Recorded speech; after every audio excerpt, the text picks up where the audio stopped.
Welcome back to our second playthrough of Atlantic Chase from GMT Games, and we're doing the solo scenario B3, which is the Bismarck scenario. It's actually called Operation Rhine, but it is the Bismarck scenario, and we will jump right back into the action.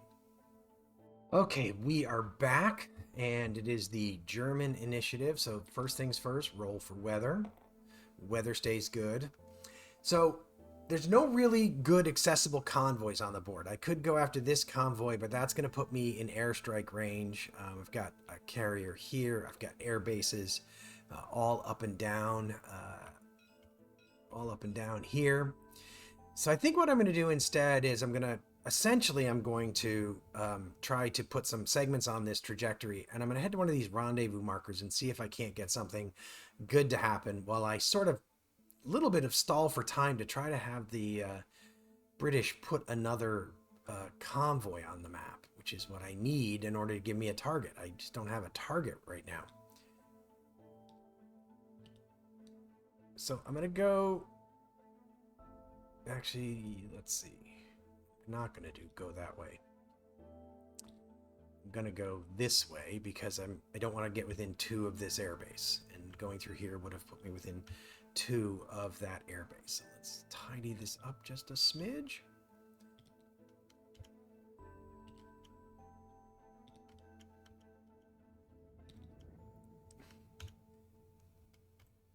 Although actually, now that I look at it, it doesn't really matter because at the end of the day, I'm going to time lapse immediately.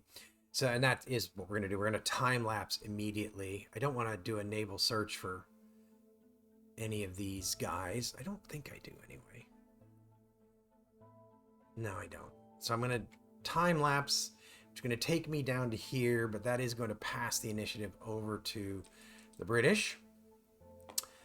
Weather stays good. So we come back and we are rolling on the British action table yet again. Reduced chance of airstrikes, so C.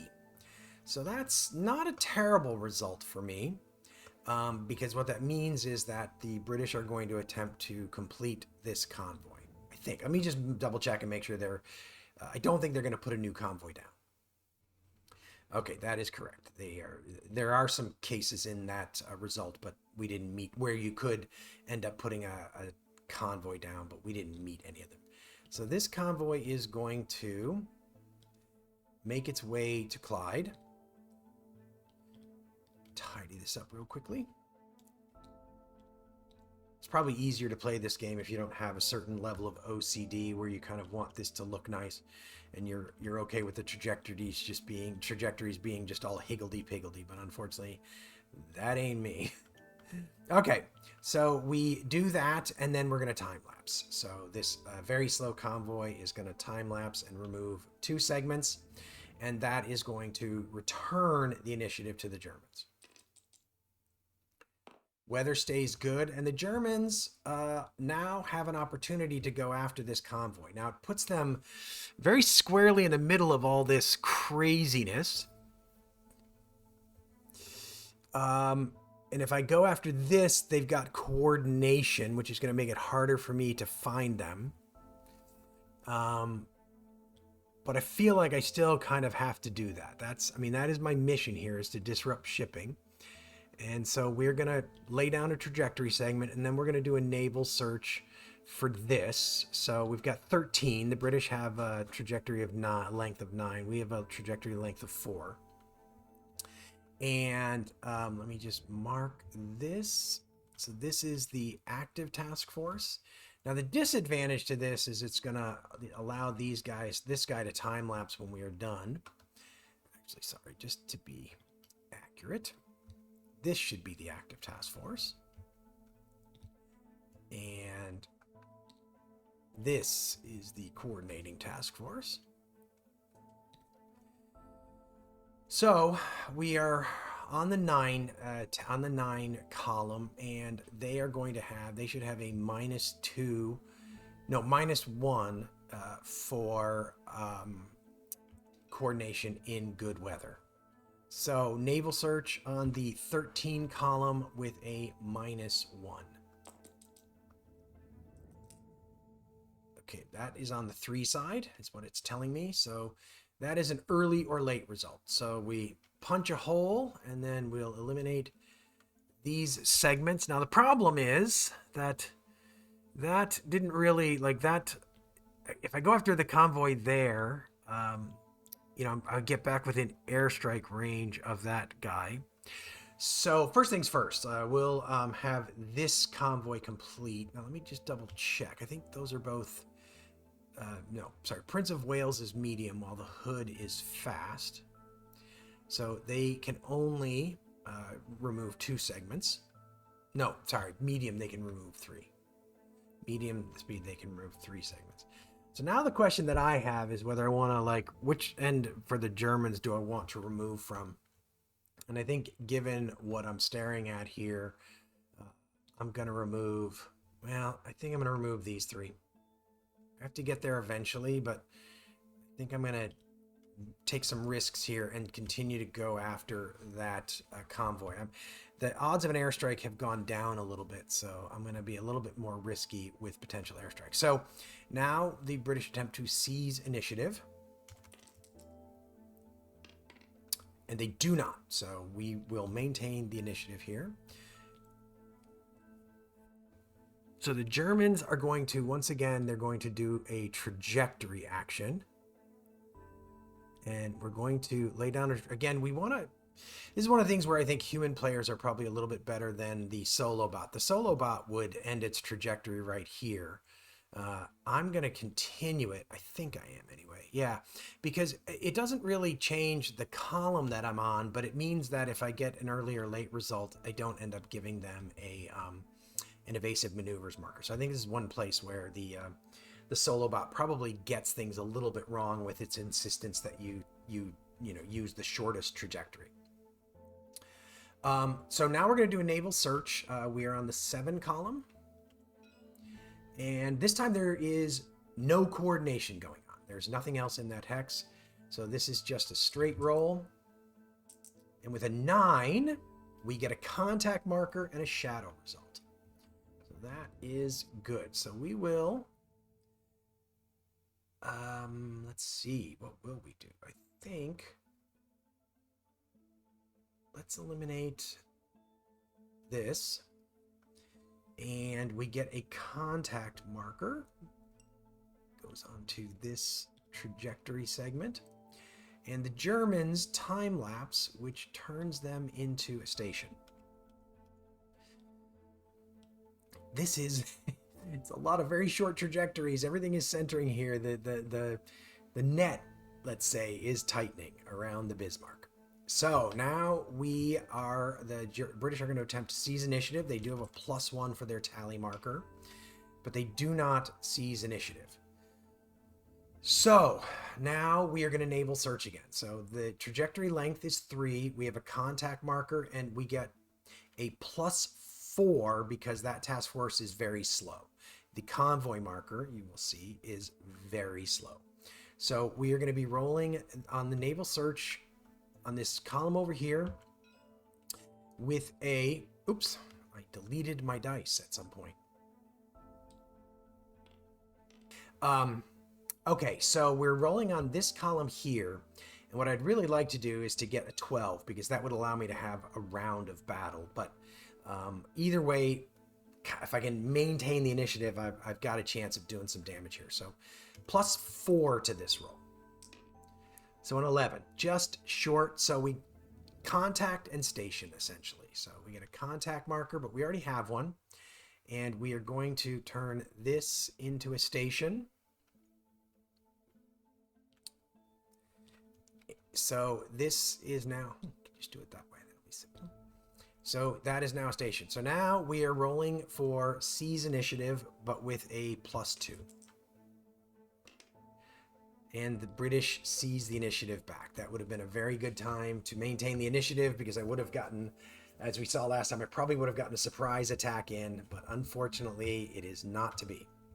So first things first, weather.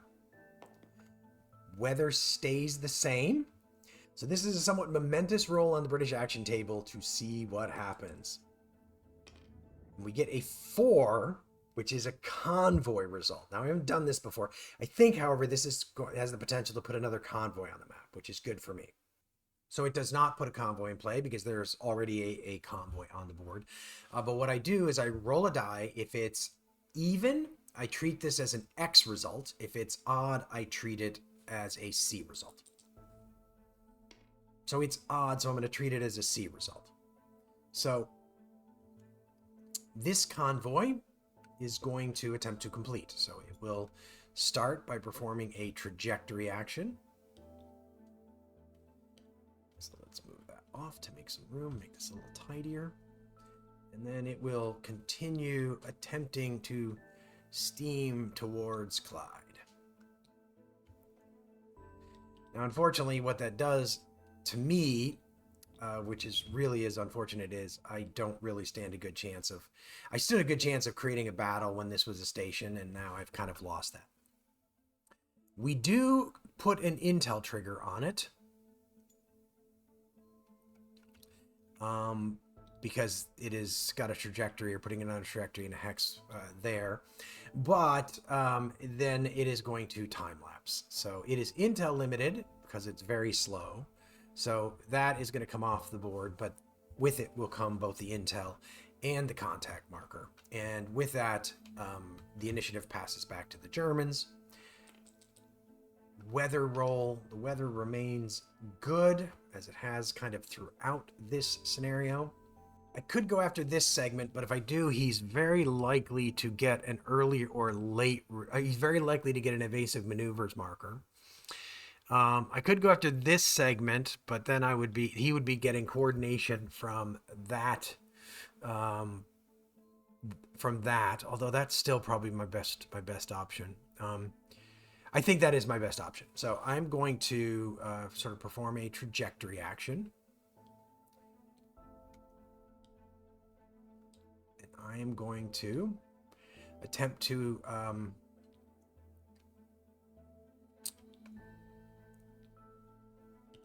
intercept naval search for the convoy right here. So we know from our previous that we've got a -1 for coordination from that task force. So let me actually just make sure, because we don't want to forget this stuff. Coordinating task force probably wouldn't. And the good news is here I've got the video. I can always go back and look at the video to remind myself what I was doing. But so we're on the 9 column, and he has got a -1. So 9 column, -1. 9. Oh, that coordination really did help. Definitely did help there. So he gets a contact marker. The contact marker is definitely a good thing.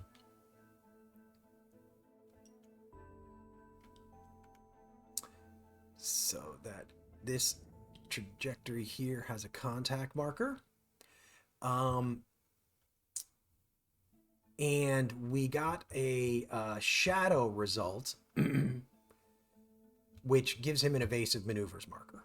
So I'm going to put an evasive maneuvers marker into this task force. Just have to remember it's there. And then we do a bunch of time lapsing. So both the German task force and the Hood task force, they are both going to end up as stations in this hex here. These two off the board. Oops. Yikes. Okay. Let me just put these in the center here. It'll be easier to grab them there in the center. All right, so after a naval search, there's a seize initiative attempt. It would be really not be bad if the Germans maintain the initiative here. They do. So the tally marker moves up by 1. Okay, so I just spotted something I did incredibly stupidly wrong. So this convoy quite obviously is more than 3 segments. So we are going to take it down to 3 segments. I took the evasive maneuvers marker away from it. And so now it's just a a trajectory of a length of 3. So with that, sorry for that mistake, but I don't know why. It was because there were all those short convoys there. I was kind of not seeing it. So with that, we're going to do a naval search here with a +4 for that contact marker. So we're on this column, and so this has, again, with an 8 or better, we have the possibility of a skirmish. No skirmish. So we maintain the contact marker. We would have anyway, of course. And we turn this into we turn that into a station. Okay, so now we are attempting to seize initiative one more time by the British, +1 to this roll. They do not. So now we have our opening. Now we have our opening to make something happen as the Germans. So we are going to go after this convoy. We are going to be rolling for engage. We have +4. We have a very good chance of a surprise, which, as we know from our last playthrough, is sort of can be a very good result. So there you go, an 11. So we have a surprise battle against that convoy. Okay, so we've moved over to the battle board, and this being a surprise battle, the Romillys and the convoy are set up in the near zone because it is a surprise, and the Romillys is not allowed to make smoke because it's a surprise. So what I'm going to do, and the German results are going to get applied first. So unlike last time when I started by targeting the Romillys, I think I'm going to actually start by targeting the convoy. And my thinking here is, right now I can do multiple hits on the convoy because it's not yet dispersed. And that would allow me possibly with the Bismarck getting a +4 on this roll, a good chance of getting like 2 hits. But I need to start racking up some hits on the convoy because that's where the real victory points lie in this scenario. So the Bismarck is going to, and the Romillys, you know, as long as we stay like in far or extreme distance, the Romillys, doesn't matter whether it's damaged or not. It's only if we were to close more, which isn't going to happen. So we're going to roll the Bismarck against the convoy with a +4, +2 for the Bismarck's gunnery, +2 because the convoy is very slow. There you go. So I'm going to grab a hit marker and we do 2 hits on the convoy. And then the Prince Eugen is going to repeat that. The Prince Eugen only has a +2 because the convoy is very slow. And he only does 1 hit on the convoy. So now the Romillys gets to fire back.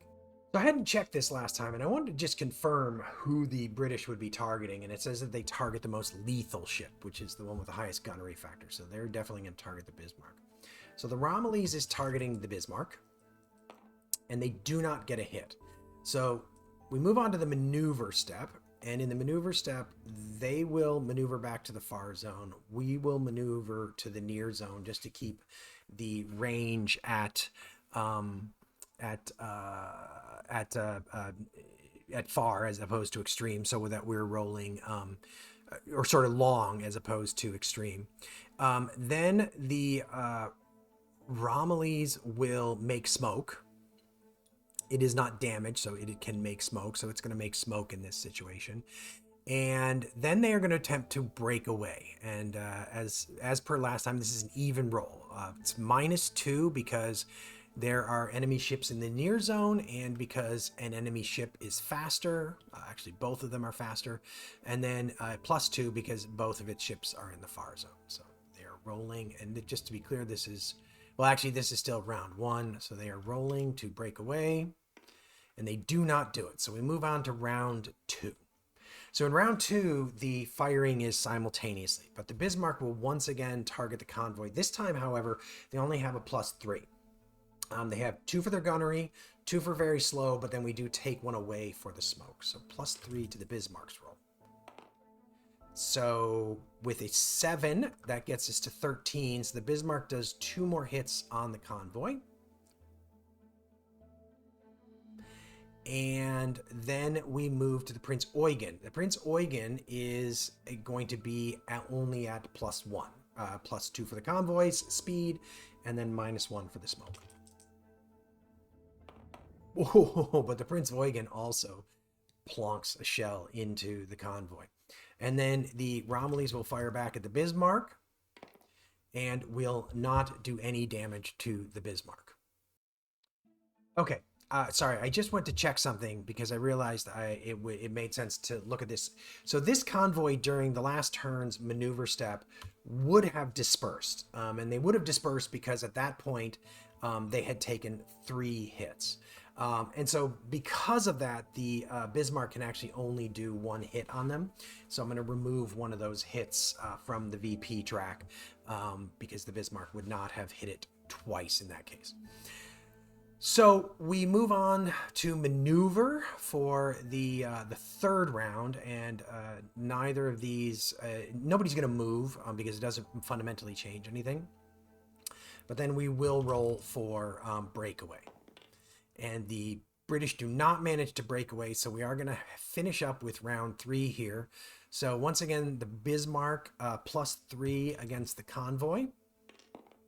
So would have been 2 hits, but it is not. So, and then the Prince Eugen +1 against the convoy. That is a splash result. And then the Romillies, a parting shot at the Bismarck. And that is a splash result. So, maneuver, breakaway, none of that matters because this is the last battle round. So we simply move everybody back onto their task force displays. So the good news is with 6 hits on that convoy, that gives me 6 victory points. Now, 1 more hit on a convoy, and I'll get 10 victory points. So I'm probably going to stick around and try and get 1 more hit on the convoy. But what we're going to do is we're going to pause the video here regardless, but we're going to vie for initiative before we do that, just to see what happens. Now, the British have a +2 on this roll. And the British are going to seize the initiative. So with that, we will start the next video with the weather roll and then the British initiative. Thanks for sticking around to the end of this video, playthrough of GMT Games Atlantic Chase, the Bismarck scenario. Hope you're enjoying the video, the playthroughs, the channel.